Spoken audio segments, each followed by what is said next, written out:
Hilo girl. Meron tayong baong katiho.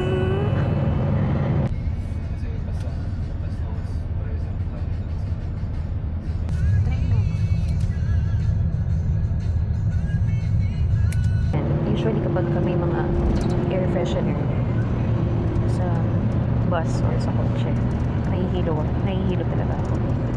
So kaya nagabaon ako ng ganito. Pampatanggal ng dahil. So yun lang. Mag-commute tayo today papuntang Manila. Umalis kami ng SM Clark around 11 a.m. Yun yung maganda dito kasi sa Clark. Merong POP. So from SM Clark, diretsyo na siya ng train Oma. And then from there, mag-taxi na lang tayo papunta dun sa pupuntahan ko. So come and join me today as we commute going to Manila. Check natin sa Waze kung ano yung estimated time of arrival natin sa train Oma. Okay, 70 kilometers away. And via NLEX, 1 hour and 50 minutes. Life goes on and on and on and on and on and on and on and on. On and on and on and on and on and on and on and on. On and on and on and on and on and on and on and on. On and on and on and on and on and on and on and on. Ay, it's mainit. Sabay-sabayan ng taxi. Sundan natin sila. Sir, saan yung...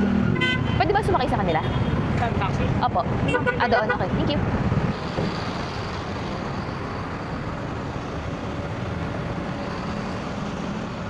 Good afternoon po. Holiday Inn Galleria po. Okay.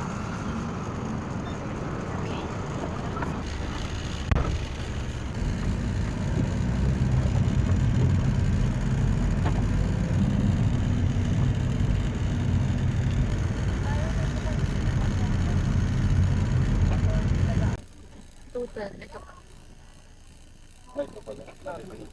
Okay na po yan, sir. Thank you po.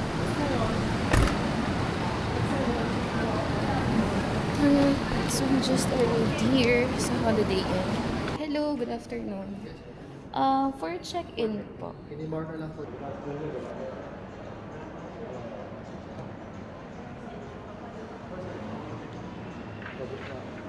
Sige, thank you.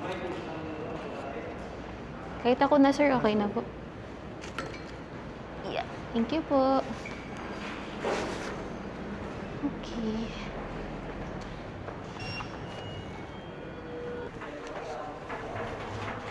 Outfit check ba tayo? Hindi. Huwag na. Papunta na tayo ng room. Ang aking roomie, mamaya pa darating. So, yan.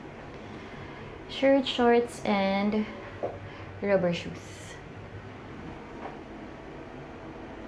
Diba? Medyo lumakas yung boses ko kasi ako nila mag-isa.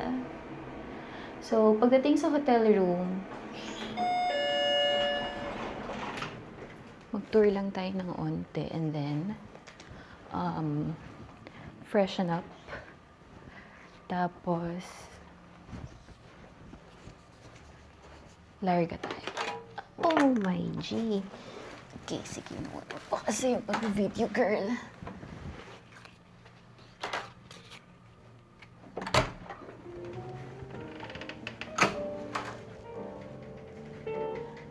And we're here.